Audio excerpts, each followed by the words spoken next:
And we are just moments away from the first round of election results in Western Washington. We are glad you're joining us tonight for a special night of election coverage. I'm Greg Copeland.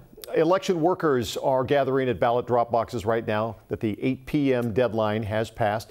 Some of the main races that we're following include the mayoral races in Everett, Tacoma, Seattle. In Everett, Mayor Cassie Franklin is running for a third term, facing former council member Scott Murphy. Right now, Everett faces a budget deficit that has plagued the city for more than 2 decades and could reach $30 million in just 5 years. In Tacoma, voters will elect a new mayor. John Hines is a city council member and has served as deputy mayor. His opponent is Anders Ibsen, who has also served as deputy mayor with 2 terms on the city council. Both candidates want to boost public safety. In Seattle, will voters re-elect Mayor Bruce Harrell or give political newcomer Katie Wilson a shot at leading the city? Some of the key issues include public safety, homelessness, affordable housing, all of those you've heard before.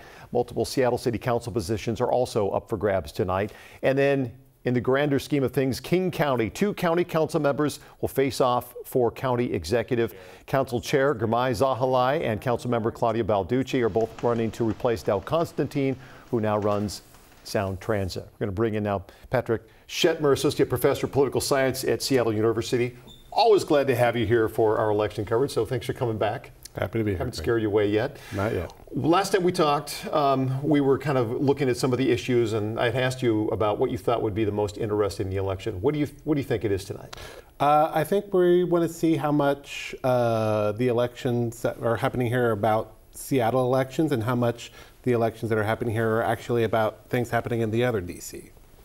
I think when we heard last time in the primaries, we were talking a little bit about the surprise that we saw from the Wilson campaign.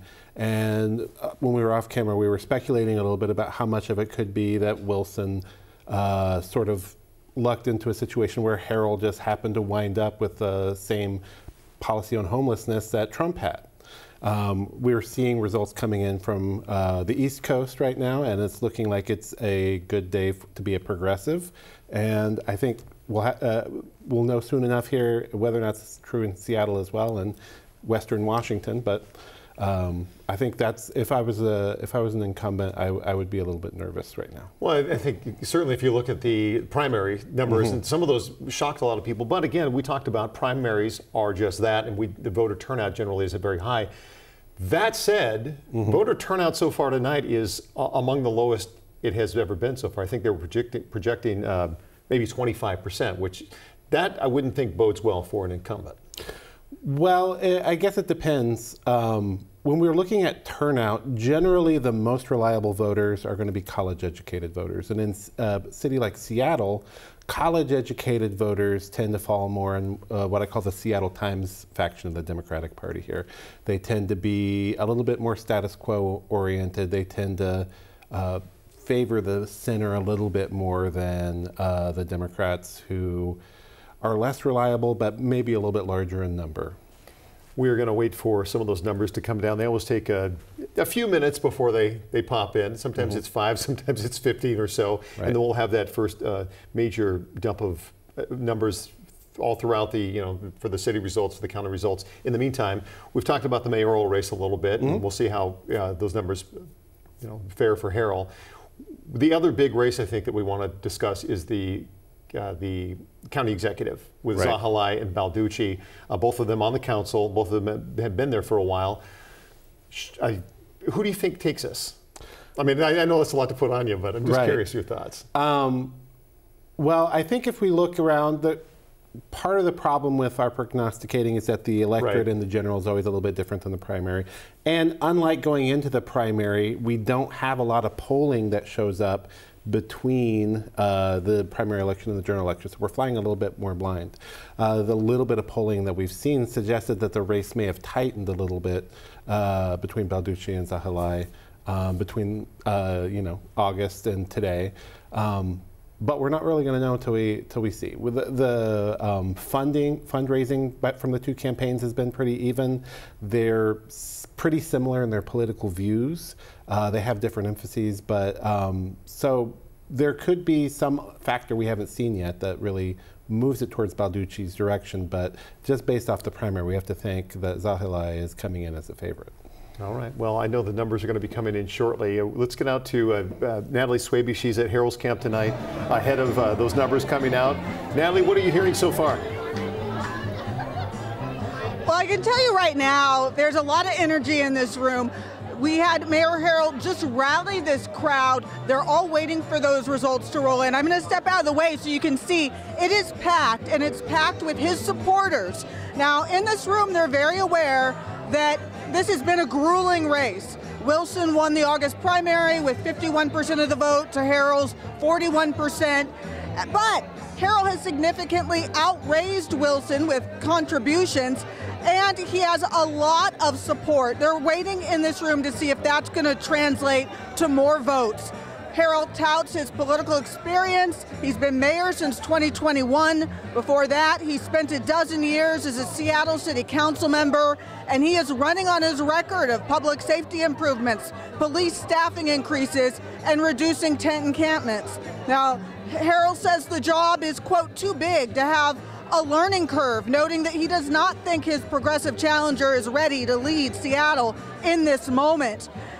I can come back out here to this room where we're hearing from people tonight who are just very anxious and waiting for these results because it has been such a difficult race, as I've mentioned. And Harold spoke to this entire room a short time ago, and he says, no matter what, we've already won. And he thanked everyone, including his family members who are in this room. And right now, Greg, it's just a waiting game. Well, you're going to wait along with the rest of us and see what those first numbers say, and then we'll get back to you, Natalie. Appreciate it. And we do have a camera as well at the watch party for Katie Wilson. Jim Nelson covering that. He's out kind of gathering and waiting. Again, everybody's kind of hoping those numbers come down, and we'll get back to there shortly.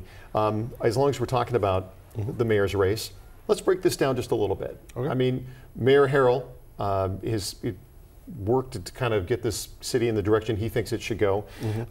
Wilson has come in. I don't know much about her. I don't know if a lot of people know much about her. She has worked with the transit union, but has never had a real leadership position. What makes her qualified for this? Well, ultimately, that's a decision that the voters are going to be making.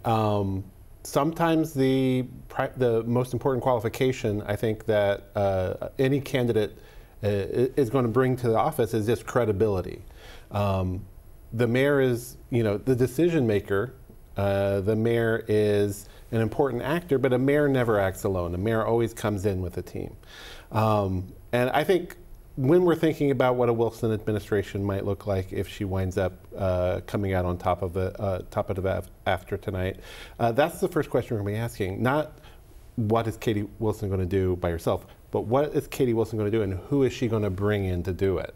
A lot of times when you see a challenger, an outsider come in, they wind up having to bring in a lot of the old guard because they're the ones that know how to pull the levers and make things happen. Is this more about maybe the voters not liking the direction Harold's going and less about what Katie Wilson is bringing to the table? Anytime you have an incumbent, first and foremost, it's a referendum on the incumbent. And what we've seen Bruce Harold doing, particularly since the primary, is trying to change that nature of the election from being a referendum on him into being a choice between him and Wilson. I think he feels more confident about it if he could make it a choice. But because more people know who Bruce Harold is, and because he's been such a fixture in Seattle politics for such a long time, it's hard to get out from under him being the main way voters are going to be thinking about this choice. Gotcha. Well, we'll be talking more about the mayor's race, certainly a lot about the King County executive race with Gramai Zahalak, Claudia Balducci. King 5's Madeline Carter is covering that for us tonight. Let's get to her right now with what's going on at the watch parties there. Well, Greg, there is definitely a buzz in here tonight. I can just feel the energy in this room. We just made our way over to Darcolino's in Pioneer Square. and take a look at all these supporters of King County Executive candidate Ramai Zahalai. It is so packed in this room that you can barely find a place to stand. And Zahalai is hoping to become King County's first new executive in 16 years. In the primary, he led with 44% of the vote to Claudia Balducci's 30%. And this has been a big spending showdown. Zahalai raised $1.2 million. Balducci was close behind at just under $1 million raised. Together, their campaigns have been the most expensive race in the state this year, even more than the race for Seattle's mayor. Now, the stakes are high. Whoever wins King County executive position, they're going to oversee nearly 18,000 county employees and manage a more than multi-billion-dollar budget. And of course, we're right now awaiting the results to come in. Girmay was at the mic earlier, and that was just before we arrived, and is expected to take the mic again at around 8:15. So just in a few minutes here, we're expected to hear from him. I'm live in Pioneer Square. Madeline Carter, King News. Definitely the party atmosphere there. Appreciate it. We did hear a little earlier from Claudia Balducci, and we do want to play a little bit of that sound for you right now. I feel ready to do the job. I feel that I've built the skills, the partnerships, the knowledge to be able to do a good job. But it is such a big county with so many people and so many different lines of business, so many needs. You have to have some humility. No matter, I don't care who you are, you would have to bring some humility into this job, and I would absolutely do that. I really want to share my gratitude. Everybody here is a supporter or somebody who worked on the campaign or knocked doors or held fundraisers. So many people here helped that I really want to make sure they understand how much this campaign, the fact that we have this close of a chance, is really all on all of us and all the support that they've given. So. That was about an hour ago we heard from her. So we'll, again, waiting for those numbers to drop, and we'll hopefully get out to both candidates in all of these races and kind of get some reaction from them. It's now, what, 8:12, waiting for those first results to drop. And you and I were just talking a minute ago. Sometimes this happens right away, especially in Seattle. Sometimes it takes a little longer. And you know all about this. Right. Well, the whole vote tabulating system that we use is kept with a pretty strong firewall. It's not connected to the internet at all. Right. So a lot of what's happening behind there is like manual digital transfers. If you're having some kind of problem with the computer, or if there's some other glitch in drawing up the data, it could make it take a little longer. But also, you got to then carry it over. You've got to manually upload it to the internet, and then however long it takes the system to process it and pump it out to the rest of us. So it's still very much a human process, even though we have moved to this digital world. For people who don't understand, obviously everybody mails in their ballot. Those right. those are counted or scanned when they right. come in, and they're just kind of held in the vault, if you will, until the election night. And once that 8 p.m. hits, then boom. I'm simplifying it greatly, but then the tabulation begins, and then they're all counted, or that may be really oversimplified. Right. Well, yeah, the ballots come in. There's a process where we verify everyone's signature to make sure the person who's supposed to be voting actually cast the ballot. Then, they open it to make it anonymous, so you can't tell who's voting, and then run it through the machines. And then they have it in this like Las Vegas style safe house where you have all the cameras watching it to keep your ballot safe and to keep it locked away in the computer, so not even the people who are working there know anything about the numbers until right now. And I can see behind us are moving some graphics around. It doesn't look like the numbers are down just yet, but maybe we're getting close. Okay, well, let's head out to Jim Nelson right now. He's at Katie Wilson's camp, and it sounds like, Jim, she may be getting ready to speak here.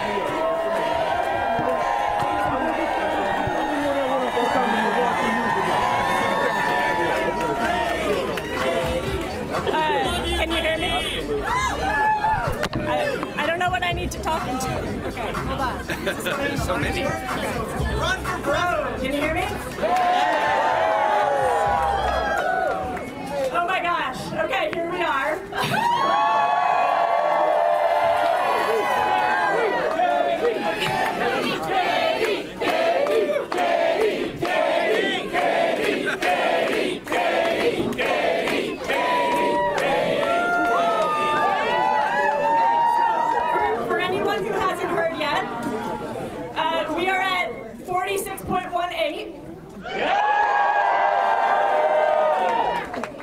These are promising numbers. And we are going to be pulling out all the stops in the next couple weeks between now and when ballots are certified to make sure that every vote is counted.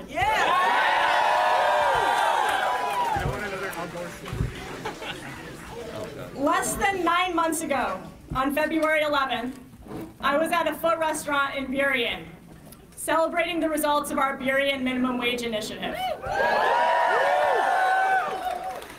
And that was also, of course, the night of the Seattle special election on social housing. And when I got home late that evening, I told my husband, I think I might run for mayor.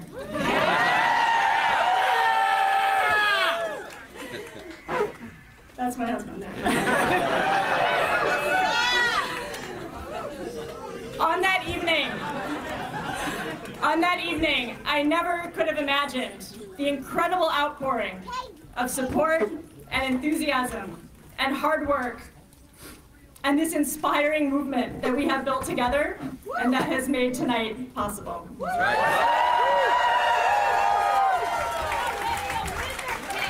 Literally, thousands of people have contributed to this campaign in ways large and small, and that means so much.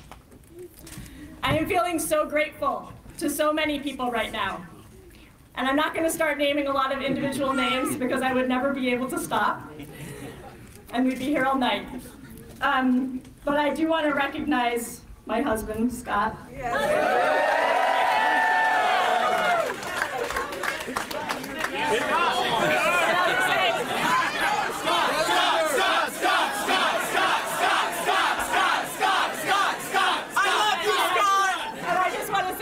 First of all, our campaign slogan, "This is your city."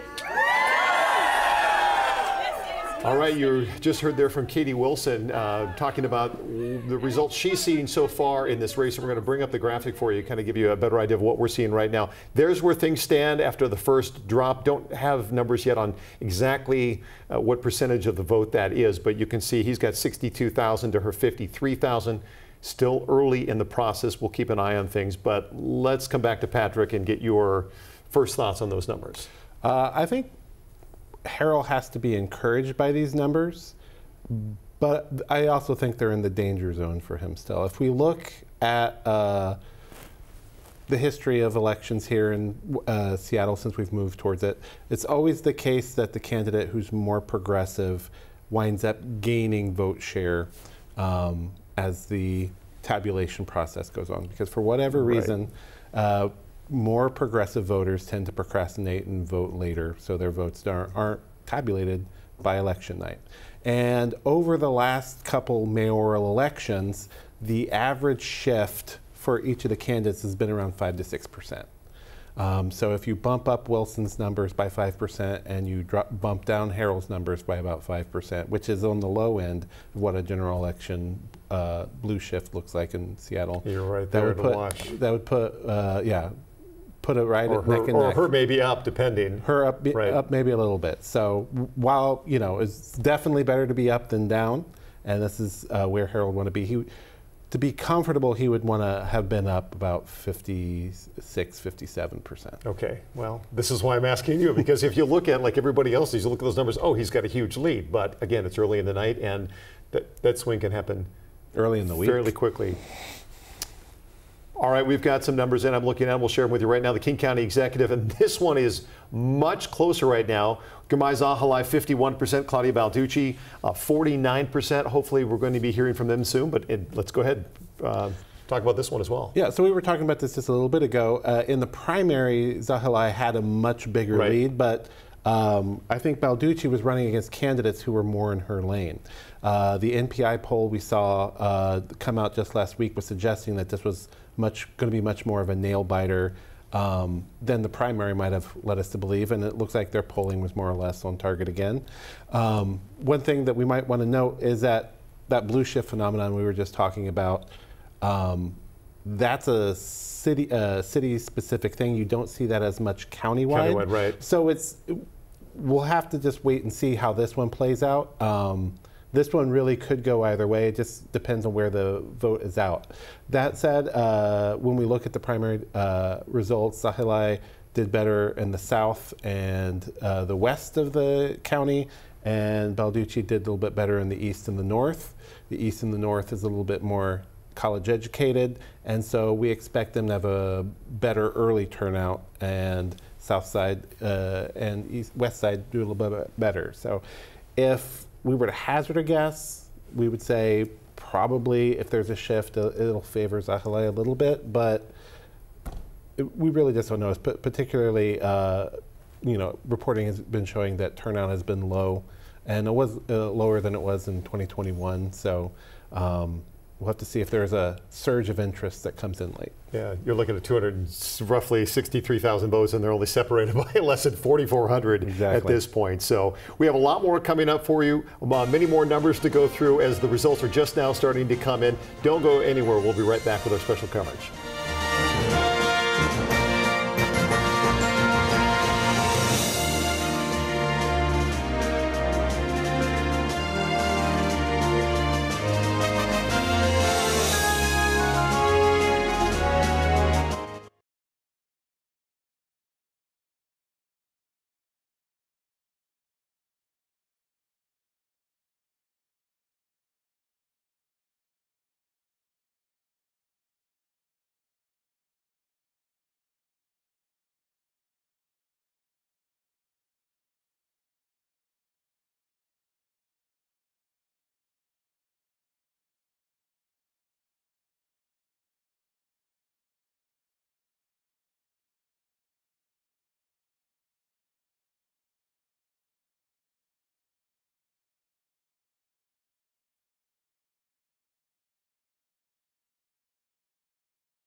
And welcome back. We're going to take you right now to Mayor Bruce Harrell speaking. Let's go ahead and listen in. And then about an hour ago, I got a text from Pete Buttigieg and said, and several other mayors. Now, one of the things I wanted to get off my chest right away is because I have so many friends and family. That's why I don't worry about things. Now we know it's still going to be tight. Now this is still a nail biter. I mean, we know how votes change. I'd rather be where we are right now than where my opponent is. Let me put it that way. So now for those that have faith, then we put it in prayer because I know everyone in here are trying to do the right thing. I said that earlier. That was my pre-warm-up speech. That in our family here, we talk about love and faith and supporting one another. We never argue.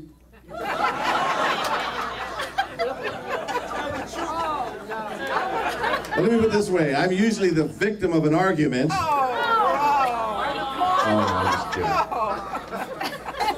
Let me tell you, when our family argues, This one, and this one are always on my side. I pay them to be on my side. No, I'm just kidding. I'm just kidding. The point about family is we're all family now. We are all family. This is a tough fight, and I could go to every table and shake every hand and talk about my history with you or my family's history with you. Many of you are friends of the family. We know, as I said earlier, that the fight we're trying to fight are to shelter and house people. We know that. We're trying to feed people. People are out of SNAP benefits. There are people hungry right now. There are people worried about where they're going to sleep right now. You care. It really upsets me when people don't think that we don't care. We've been doing this work for decades and decades. We didn't start doing this work. I have some folks out there, and I have to ask this transparently, I got every darn station here, but I don't care because the gloves are off. How did the education levy do? I didn't see any numbers on that. What? Now let's talk about that. Because I have folks here that work really, really hard on putting that together.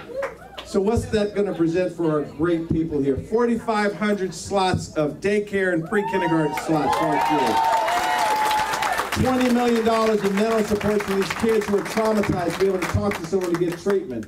Every kid that graduates from Seattle Public Schools will be able to go to college 2 years for free.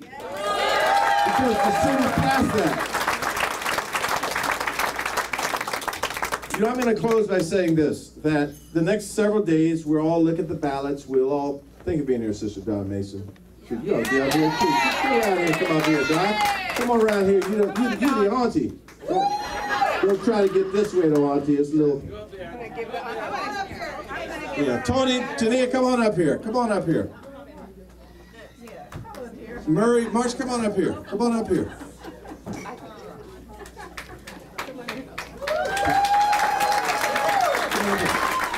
All right, you've been listening to Mayor Bruce Harrell talking about his position after the first round of ballots has dropped, giving him an 8-point lead at this point. But as you heard the mayor say, it is still early. And as we heard our expert, Patrick Shetmer, say earlier, it's almost like he heard exactly what you're saying. He'd rather be in that position, as he said, but he knows it's still neck and neck because of the progressive vote that tends to come in later. Exactly. Specifically, I think you said for Seattle. So he's got some work to do for sure.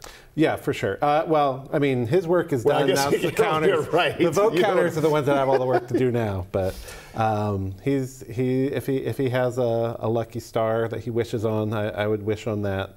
Hope that it's a little bit more favorable to him than history would suggest it's going to be. We were talking about some of the vote, and you might be looking, going, well, how much of that vote is that? It's more than half the ballots that are represented by these numbers right now. But again, you and I were talking today is one of the, if not, you said the busiest day for people to turn in their ballots. Yeah, usually not quite, but around half of voters wait till election day to submit their ballots. Partly, maybe because they don't get around to it. There is some research actually that shows that some voters need that last minute impetus to actually make up their mind. Part of the worry is with vote by mail, if you get the ballot 3 weeks early, some voters are just going to lose that excitement and forget to vote. But some voters queue off on that last minute rush. And so, we're probably going to see 40 to 50% of the total vote cast still to be counted. And we won't see the next drop in numbers, because that's the next question everybody asks. When are the new numbers coming? That's not till 4 p.m. tomorrow. Yes. They'll count all the rest of tonight and through tomorrow, and that's when we'll get the King County will update 4 p.m. every day for the next couple weeks until all the votes are counted. Okay. Well, it's an 8-point race today. We'll see what it is by a little after 4 o'clock tomorrow. In the meantime, let's head south right now. The race for Tacoma Mayor Anders Ibsen, John Hines, both had been council members and deputy mayors. Let's get to King 5's Connor Board. Here's a look at the numbers. Connor is with Ibsen tonight after these numbers have come in, and he is on the plus side here with an 8% lead, Connor. That's right. This party was full of applause earlier for Anders Ibsen, who is with me right now, who right now is leading with 53%. You're up 8%. I mean, how are you feeling with these results just coming down, this first round of results? Extremely grateful, but the work is beginning now. And then tell me, what work did you put into this campaign to get your message out to the people of Tacoma? Just conversations at the door, just hearing people, listening to where people are at, and seeing what City Hall can do to better serve you. And what part of your message do you think resonated most with people, with right now being ahead with ballots that have been counted? I think people just didn't feel listened to. People just need to make sure that they're having forceful advocacy at City Hall that takes the time to actually hear where people are coming from, and just making sure that we're orienting all parts of city government to do a better job. And if you become mayor in your first few months, what are some of the things you really want to hone in on and maybe change or just focus on? Well, what people told me is obviously public safety and homelessness. We have to get a much better handle and work as a better regional partner with entities like the county and surrounding cities. We need to do a really good job hiring a qualified, competent, community-minded city manager to make sure there's strong implementation, and just getting a better handle on our budget and public safety to make sure that we can sustainably offer these services. I'm looking forward to the challenge. And then tell me also, you've shared with me before that you think one of the biggest challenges facing the city is the city's budget. What is something you do to try to address that problem? Well, it's going to take an all-of-the-above approach. It's going to take a very thoughtful discussion of everything from getting our expenses as thoughtfully aligned as possible, taking a really thoughtful conversation with the voters to make sure that if we are going to have the revenue discussion on core services like public safety, street repair, and others, that we're making sure that we're inspiring trust as much as possible and just keeping our eye on the prize with as much focus as possible on what people value. And then what's your message tonight to the people that did vote for you with this 53% you have right now? Well, regardless of who you voted for, I'm your mayor. So I'm committed to serving you, and vote your conscience just like with any election. Thank you to all those who voted. For those who didn't vote, my commitment to you is that we're going to give you a better reason to be more involved. It's our job to make sure that you can trust us more. Perfect. Thank you, Anders. I appreciate it. Appreciate it. Back to you guys in the studio. All right, Connor, thank you so much. 8-point differential there. Tacoma is a much different city than Seattle, not nearly as progressive. Ibsen is the progressive candidate there. And you were mentioning that. Go ahead. I would say he's got the more progressive endorsements, and he's staked out positions that are probably modestly more progressive on issues like homelessness camps, for example, and maybe how to balance the budget in Tacoma, because like all the other major cities, they're dealing with a little bit of a budget deficit. But the candidates are pretty similar. They represented the same district on the city council. They ran against each other before for city council. And a lot of the positions they have are more shades of gray than stark black and white differences. Well, when you look at the 25,000 votes so far, and they're all separated by 2,000 votes, I mean, clearly they're both liked. So, all right, well, we'll wait for new numbers come down for that tomorrow. In the meantime, let's head north now up to Everett, and Everett Mayor Cassie Franklin trying to be reelected for a third term versus Scott Murphy. We do not have numbers in there for that race just yet, but we do have Eric Wilkinson covering that race for us tonight. Hey, Eric. Greg, I do have some preliminary numbers that have come down through the county. We have the incumbent Mayor Cassie Franklin with about a 5-point lead right now over her challenger Scott Murphy. That's about 700 votes. This is expected to be a very tight race with only 65 votes differentiating the two candidates in the August primary. It looks right now like the incumbent does have a little bit of breathing room. We're outside her watch party right here where she's been thanking a lot of her followers. We can show you some video of that, I think, from earlier in the evening. But Cassie Franklin was elected 8 years ago as the city's first female mayor. She has served 2 terms since. She has guided the city through the pandemic, also tackling things like rising crime, the homeless crisis, the fentanyl crisis. She points out the crime here in the city is the lowest it has been in a decade. Her challenger, Florida City Council member and longtime businessman Scott Murphy, has campaigned on change, pointing out that the city's ongoing budget crisis is a problem and there is a police officer shortage here. But right now, with the polls closed, both are eager and excited to move on to the future. I feel good. It's been a 1.5-year long campaign. We've worked really hard, and we've tried to effectively communicate with the voters of Everett, and at this point, it's in their hands. It has been a very long campaign. I've had a great team around me, so it's been wonderful to connect with the community, but I'm ready to get back to work and just run the city, so that's what I'm hoping for good news tonight. And so far it is good news for incumbent Mayor Cassie Franklin, again, with a preliminary 5-point lead, about 700 votes, but she is the first to say there are still a lot of votes to be counted. We've heard that from all of the candidates throughout the evening tonight, but good news here for Mayor Cassie Franklin. We'll send it back to you. That's because we like to get our votes in at the very last second. Eric, thank you very much. Let's take you back now to King County and show you the results that we got in tonight for the King County Executive Gurmai Zahalai leading Claudia Balducci by just 2 percentage points. We won't get new numbers on these until tomorrow after 4 p.m. A short time ago, Gurmai Zahalai spoke to the people at his watch party, and let's play some of that for you right now. I want to let you all know we are so thrilled with the results that we just saw on our screen. For those of you who haven't seen yet, we broke the 50% mark. And unfortunately, I have to be the cautiously optimistic one in this building and tell you there are still many votes to count, right? But one thing that we know from the primary election is our campaign goes nowhere but up. Is that right?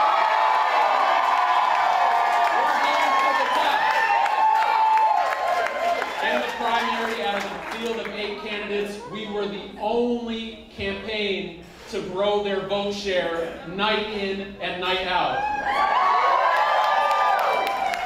And I can't promise you that will happen this time, but I'm telling you that I have a really good feeling. I have a good feeling that tomorrow at 4 p.m., when the next results drop, that mark is going to go like this, and then like this, and then like that. So I will say that we're not quite at declaring victory tonight right here, but we feel damn good. We feel so good. And I want to reiterate all of my gratitude to all the people in this room. Thank you so much for standing with this campaign. Thank you. Thank you to each and every one of you.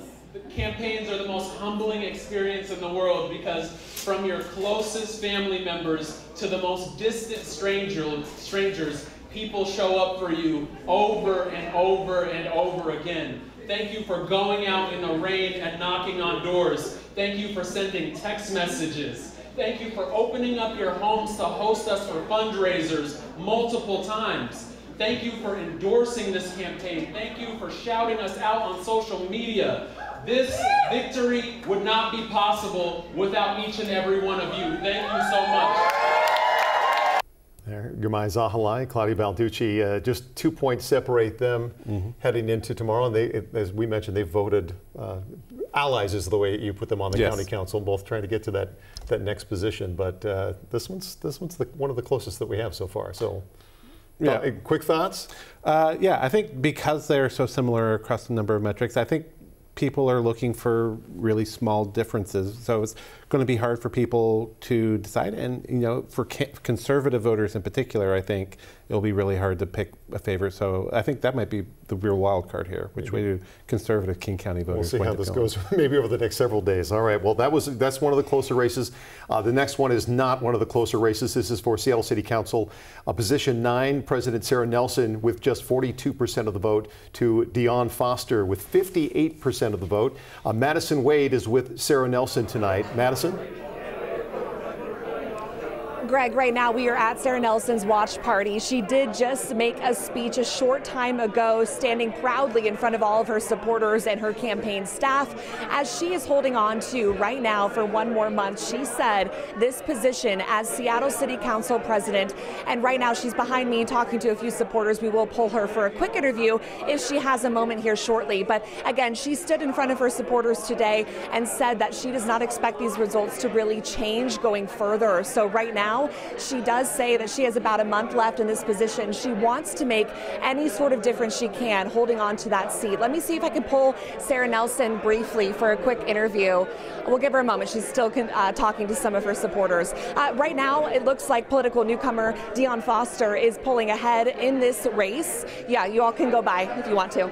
It's just a live show right now with these results coming in right now. So again, Sarah Nelson has a packed house here tonight with many supporters.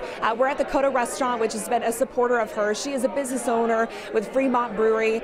She has held on to this position and has really made a lot of difference when it comes to what we're seeing with help for a lot of our treatment facilities here as well. Nathan, are we able to pull Sarah really fast? We're live on King 5, so we're going to grab Sarah really quickly. Sarah, thank you for joining me. Sorry, we're live right now, so we wanted to pull you really fast. Okay. I know those results were not exactly what you were looking for right now. Right. How are you feeling? I am feeling, well, I'm feeling disappointed, but I meant what I said in my speech, that I feel that Seattle is in a better place going forward, and I just have to look at the positive. Yeah. And I know something that stuck with me in your speech is you want to do some damage, but damage meaning for the better. Yeah, damage to the failed policies that brought our city to where it was in 2021. It's a better way of saying it is I wanted to do as much good for the greatest number of people and really chip away at what was keeping us behind. And I do think that the culture of the city has changed. I mean, like I said, when you have council bragging about how many public safety bills they've passed, that tells you that the focus has shifted toward what our constituents' main concerns are. And Sarah, I know there's a lot going on right this moment. The numbers are still coming in. Are you feeling that the needle might move in your favor, or do you believe that what we're seeing with these early results, this is where it is? I think that I think it's really doubtful that I could overcome this loss going forward because tradition says that the more progressive voters vote later. However, I collected a lot of ballots today, talked to a lot of people today that hadn't voted yet, so who knows, but you know, I think that it's best to assume that that it's not going to change substantially. So I'm working with those results, and I'm just, glad to have been able to be on council for the length of time that I was and to create the change. And if you were going to ask what's next, I have no idea. I mean, I never even wanted to go. I'm not interested in higher office. I only wanted to help fix my city. And for you in this position for several years, do you feel like, I know you will say yes, but what kind of difference will you hold your hat on high as you leave this position if that does happen?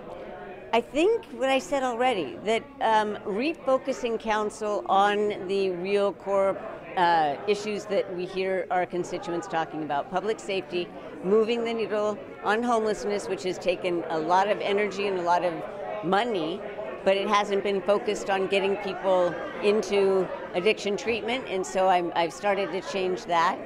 But mostly I do believe it's also about valuing basic services and moving ahead and taking a pragmatic position and less of an ideologically driven position. But anyway, I welcome my opponent who will be in that position, and I'm happy to help orient on unfinished business and keep being a team player, because this is my city and I want to help. Thank you, Sarah. Sarah Nelson, we really appreciate your time tonight. And we'll let you enjoy the rest of your party here. Thank you.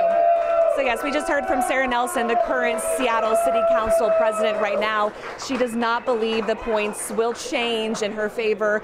At last check, Greg, I believe it was around that 16 or 17 points that Foster is ahead. Foster is holding a watch party also in Seattle tonight, so we are going to quickly wrap up here, head that direction, and get her reaction to these early results coming in. We'll send it back to you. Okay, Madison, thank you. And yeah, they'll look at the numbers.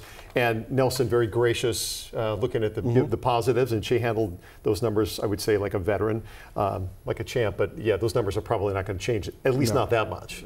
Yeah, they're not going to change that much. Like when we were talking about Harold, I said, like, if 57, 58%. That's you're probably safe for a shift at the citywide level.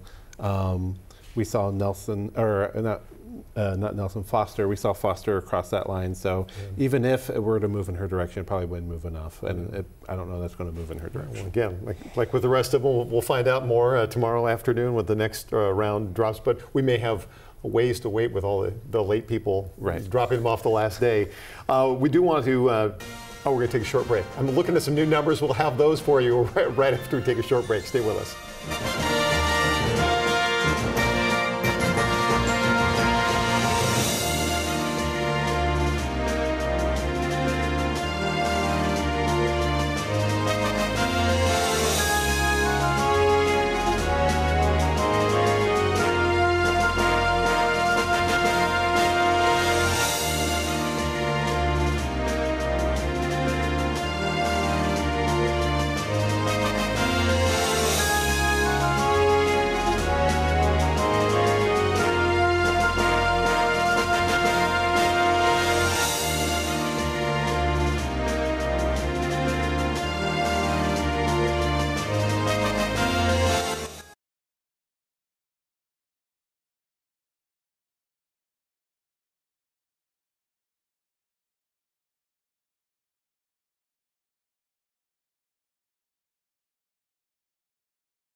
And glad you're with us tonight. It's part of our election coverage, and you've just now looking at one of the state Senate races. We've brought a lot of the bigger races, more localized, city and countywide. We've been talking a lot about those, but you had made mention about this particular race and one of the others as well, that if Republicans are looking for a bright spot in this state, this might be one of them. Yes, this is a race. Victoria Hunt was appointed to replace Senator Ramos after he passed, and this was the first race that we had to replace to get a full term in or finish out the term in the seat. Magandans has run a few other times. He ran somewhat competitively in the primary, but the difference we're seeing here is about the same as the difference we saw in the primary. So it doesn't look like he was able to make up much ground at all between April and today. Okay, I'm being told that we are going to bring up Mayor Harrell numbers again, just to give you an idea if you hadn't seen these just yet. Mayor Bruce Harrell with an 8-point lead over Katie Wilson, and that looks like it's a big lead, but as you heard the mayor say, or you might not have heard the mayor say earlier, this is going to be, could be toe-to-toe over the next few days. King 5's Jim Nelson is covering Katie Wilson tonight. Let's join him with the latest from there. Jim. Yeah, hey Greg, we're just outside the community center in Beacon Hill where the Wilson campaign has been watching the results come in or watching the results dump came in, and they're really optimistic for the reasons that you just mentioned. Obviously, Mayor Harrell doesn't believe this race is over. I would imagine that Harrell and his camp are certainly thrilled with what the results show at this point, but so too is Katie Wilson and her campaign staff. They feel like they're in a pretty good position, and they know that things can change over the next several days, and they felt like they really built a lot of momentum from that surprising primary win all the way until now. They felt like that kind of put the campaign on the map on a broader reach, gave them a little bit broader reach beyond their grassroots movement to the point where they were introduced to Seattle as a whole and then could try to bring in more voters. And that's exactly what the Wilson camp needed heading into the general election, was to build upon that grassroots movement. I asked Ms. Wilson a few minutes ago if she was comfortable with where things are, if she believes that they may wind up coming on top, because her speech was hardly a concession speech. She left with an optimistic tone. Here's what she said just a few minutes ago.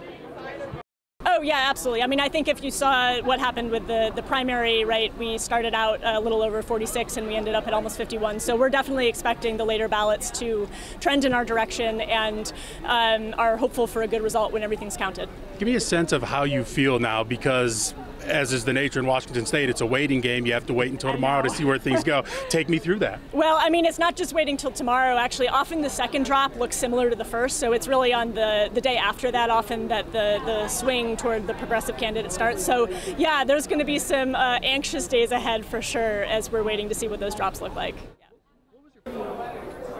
So we, of course, will see where things go and what those results in the coming days show. I did get the sense that Wilson is ready to take a deep breath. When I spoke with her a couple of weeks ago, she said this whole 7-month process has really been a grind, and she jumped into the race basically because she wanted to make a difference, and then started to get some momentum and realized it could be a reality, certainly that she's in contention, and there is of course the reality she could win this depending on how things shake out in the next couple of days. So they'll sit and wait with the rest of us to see what those results show. It certainly appears to be a tight race tonight and in the coming days for Seattle Mayor. Greg? All right, Jim Nelson for us tonight. And back here, where we're looking at those numbers, in tight race, it's an 8-point differential. But going into, or I should say after the primary, he was actually down. So what changed? So he started out 2, he wound up being down 9. But when we look at the primary, Harrell was just running for a second term. He didn't have a particular opponent then. Between August and the election day today, we see a lot of independent expenditure committees really dive in and begin to try to shape the election from the outside. And in particular, we saw a committee that was backing Harrell spend about $1.2 million in ads that were anti-Wilson. And so this torrent of outside attacks certainly could have helped move people in his direction, or at least raised questions about Wilson. We saw, 22 some debates.